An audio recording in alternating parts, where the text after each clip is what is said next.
Sale, usted me dice cuando tenemos audio. Bien, buenas tardes. Se reinicia la audiencia agendada en esta causa RIT 122-2018 con la participación de los mismos intervinientes que se individualizaron al inicio de la misma y para el solo efecto de dar a conocer la resolución respecto a la solicitud de medidas cautelares planteada por el Ministerio Público, la cual se adhirió la parte querellante, en específico solicitando respecto del imputado Smith la concesión de la medida cautelar del artículo 155, letra A, esto es privación parcial de libertad en su domicilio y además de arraigo nacional, y respecto del otro coimputado, la medida cautelar de la letra C, del artículo 155 y letra D, esto es firma semanal en la unidad de Fiscalía de Temuco, además del arraigo nacional. A dicha petición se ha opuesto la señora defensora en atención al cuestionamiento que ha planteado previamente respecto de la concurrencia del presupuesto material contenido en la letra A del artículo 140, así como también de la necesidad de cautela invocada por la Fiscalía y el creyente, en específico el peligro para la seguridad de la sociedad. Cabe ser presente que, como corresponde al análisis para la concesión o no de medidas cautelares solicitadas en la presente audiencia, debe realizarse un análisis secuencial del artículo 140 del Código Procesal Penal, en lo cual los propios intervinientes han señalado que deben reunirse los presupuestos de las letras A y B, que conocidos como presupuestos materiales, para los efectos de evaluar los principios propios de medidas cautelares, como es la presunción grave del derecho que se invoca. En específico, la letra A señala a modo de exigencia que existen antecedentes suficientes para poder justificar la existencia del delito. Cabe hacer presente que estamos en una instancia inicial de la investigación formalizada recientemente, en la cual aquí al juez no se le exige una ponderación de los antecedentes expuestos por el señor fiscal en el mismo tenor que se le podía exigir a un tribunal oral en lo penal. Considerando este magistrado que existen antecedentes suficientes para los efectos de dar que justifican la existencia del delito con las siguientes observaciones. Se va a coincidir con lo expuesto por la señora defensora en que para los efectos de poder determinar la acción punible imputada a los denunciados, esto se puede realizar con la sola lectura que se ha hecho por parte del fiscal de las contradicciones detectadas en las pericias realizadas recientemente por la Policía de Investigaciones en orden a acreditar o no la información o la velocidad, mejor dicho, de la información contenida en el informe policial que se entregó dentro de la causa conocida en esta región como causa Sotracer, con los cuales es posible distinguir la existencia de todos los elementos propios de un delito, haciendo presente que aquí, si bien la Fiscalía formalizó por 2 delitos, esta magistrada al momento de valorar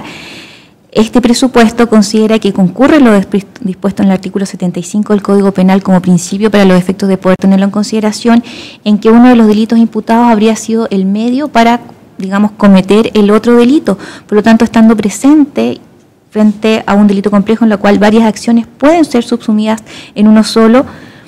considerándose que aquí a lo menos existe, sin perjuicio del devenir de la investigación, a lo menos existen los elementos típicos para poder identificar el delito de obstrucción a la justicia, toda vez que se encuentra frente a funcionarios públicos que habrían aportado información que, por lo menos en este estado procesal, no ha podido ser cotejada de acuerdo a las diligencias realizadas por la Fiscalía. Con respecto al segundo presupuesto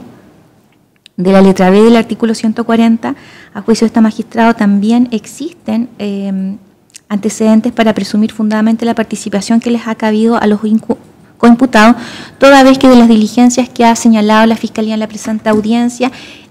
existe una individualización respecto de ambos en cuanto a la creación de una aplicación web de la cual habrían entregado información respecto a la ubicación de teléfonos que generaron, en primer lugar, la concesión de ciertas diligencias en orden a seguir la línea investigativa que fue trazada a propósito de este informe policial entregado en enero del año 2018. Por lo tanto, también es posible identificar de manera unívoca a los imputados en la presente audiencia respecto a esta entrega de la información, la cual se está investigando. Con respecto a la necesidad de cautela, se ha invocado por el señor fiscal el peligro para la seguridad de la sociedad, causal que se encuentra contenida en nuestra legislación, no así en diferentes tratados internacionales, y que se ha definido en forma somera como una forma que tendría la sociedad para los efectos de disuadir a las personas involucradas en procesos penales de la comisión de nuevos delitos, es más bien preventiva. Y para este caso cabe no solamente considerar los elementos que nos da el legislador en la letra C del artículo 140, sino que también frente a esta necesidad de cautela cabe considerar los preceptuados en el artículo 4 del Código Procesal Penal, que a la vez hace eco de diferentes tratados internacionales en cuanto al derecho a la libertad que se le consagra para todo ciudadano, así como también la presunción de inocencia. Esta presunción de inocencia no solamente es una regla de tratamiento para los efectos de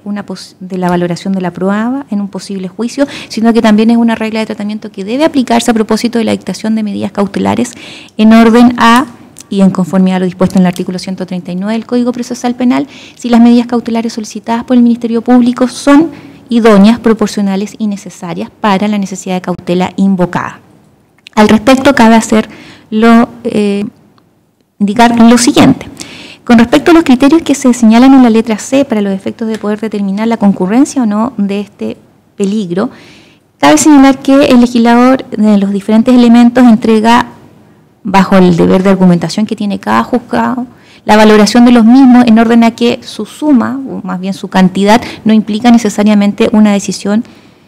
favorable o no favorable a lo pedido por el Ministerio Público, sino que estos deben ser sopesados a propósito del caso particular que se nos presenta.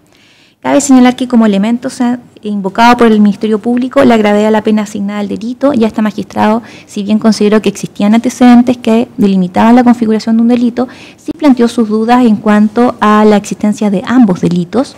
pudiendo considerarse que uno haya sido el medio para cometer el otro. Y además también lo señalado a propósito de la denegación de la orden de detención solicitada plenamente. Uno de los delitos efectivamente tiene pena de crimen, pero esto corresponde a su tramo superior y no al tramo inferior que comienza en la pena de presidio menor. Y dada una interpretación pro reo, debe ser considerada, por lo tanto, la escala menor de la pena antes señalada, sin perjuicio de que además, y como puede ser hoy día considerarse, hay una circunstancia modificatoria de responsabilidad penal objetiva, cuál es la irreprochable conducta anterior de ambos imputados, lo cual también tendrá efecto en el caso probable de que exista una condena en esta causa. Con respecto a la invocación de procesos pendientes, si bien simplemente por la prensa y por la información que se ha ventilado a propósito de otra causa vinculada a la presente, en el sentido de que son los mismos delitos, en estos los imputados no tienen dicha calidad y por lo tanto no están sujetos a ningún tipo de medidas cautelares, por lo cual no se puede considerar la existencia de estos procesos pendientes, así como también que se hayan formalizado o estén sujetos a algún tipo de medida cautelar o incluso, como también tienen conducta irreprochable anterior, estén cumpliendo con alguna pena sustitutiva. Con respecto al número de delitos que se imputa y el carácter de los mismos, cabe tener presente que se ha enfatizado tanto por el creyente como por la señora fiscal en la calidad de funcionarios públicos, lo cual está magistrado, para los efectos de poder señalar que concurre dicho elemento, lo cual está magistrado va a desestimar, pues se entiende, de acuerdo a la jurisprudencia, que respecto de la comisión de un delito del artículo 194 del Código Penal, esto debe ser realizado por funcionarios públicos, no pudiendo por ende hacerse una doble o triple observancia en desmedro de los imputados por el hecho de haber tenido la calidad de funcionarios públicos. Lo mismo respecto a que esto se cometió en grupo pandilla, pues se entiende que al existir una coautoría ya está siendo valorada dicha circunstancia por el tribunal, no pudiendo por tanto hacerse una nueva valoración a fin de cumplir con el principio del non bis in idem. Frente a esto, para este magistrado no resulta proporcional e idónea la medida cautelar solicitada por el Ministerio Público, toda vez que además de los elementos que a su juicio este magistrado no concurren en forma completa, también se puede hacer apreciación respecto del arraigo laboral y familiar y social de los imputados, los cuales, y como ya se expuso previamente en la resolución que desestimó la orden de detención, estos han encontrado, son funcionarios públicos, al menos uno, se han estado dispuestos frente a la concurrencia a diferentes actuaciones de las causas en las cuales han sido citados, y de hecho la presente causa designaron abogada patrocinante y solicitaron diligencias incluso previo a la solicitud de detención y de formalización planteada por la señora fiscal. Todo lo cual considera este magistrado que son antecedentes, y dado que las medidas restrictivas de libertad solo deben decretarse cuando se consideren indispensables por el tribunal, considera este magistrado que con la concesión de las medidas cautelares de las letras C y D del artículo 155 del Código Procesal Penal, estas resultan idóneas para el fin de la cautela, cual es disuadir a los imputados de la comisión de otros delitos en el futuro. Por lo tanto, se va a rechazar lo solicitado por la Fiscalía parcialmente, concediéndose las siguientes medidas cautelares contempladas en el artículo 155 del Código Procesal Penal respecto de ambos imputados. Letra C, esto es firma semanal en la Fiscalía Local de Temuco. No sé si quieren fijar un día específico o están habilitados para firmar de lunes a viernes en el horario de funcionamiento del tribunal.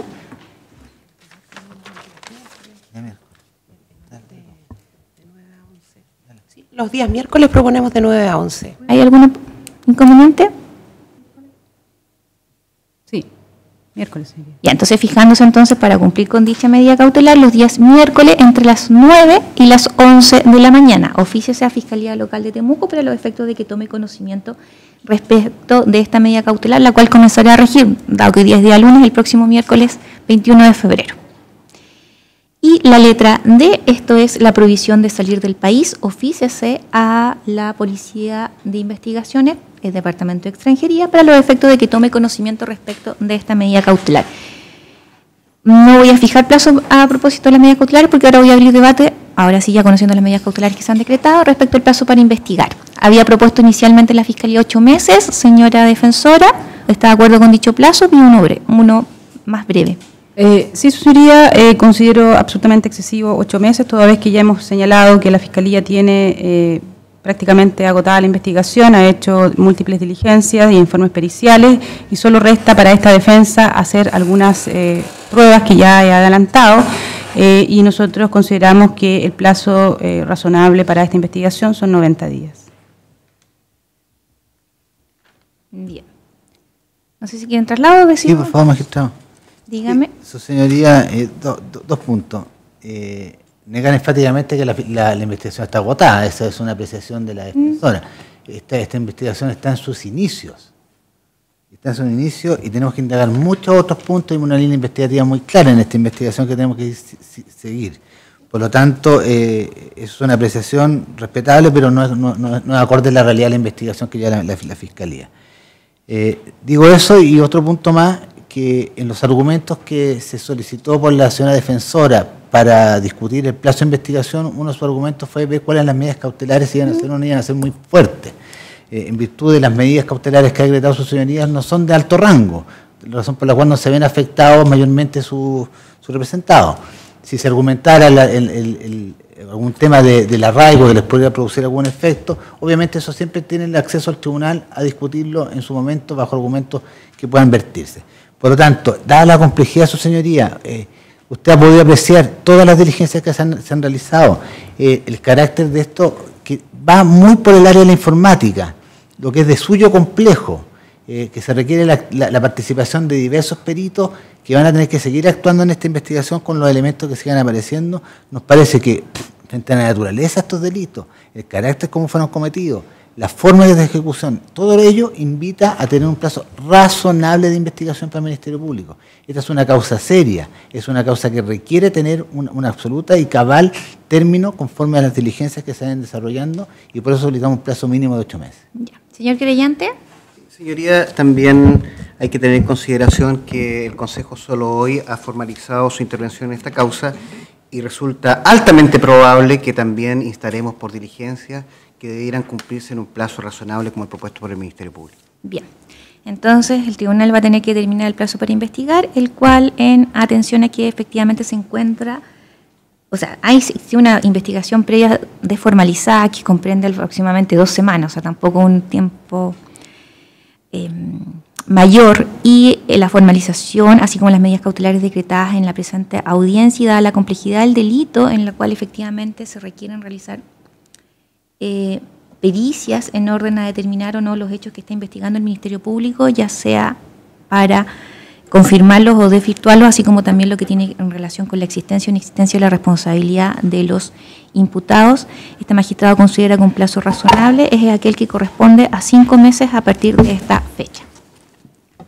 sin perjuicio de que en la práctica puedan solicitar posteriormente el aumento del mismo en atención a los antecedentes que pudieran surgir con el desarrollo de la investigación. ¿Alguna otra petición? No, señoría. No, magistrado. Nada por esta parte. Ya, vamos a levantar la reserva, como ya lo había anunciado, respecto de la visualización de la carpeta judicial y sin existir más peticiones que resolver y entendiéndose los intervinientes notificados legalmente de todo lo obrado en la presente audiencia, se pone término a la misma.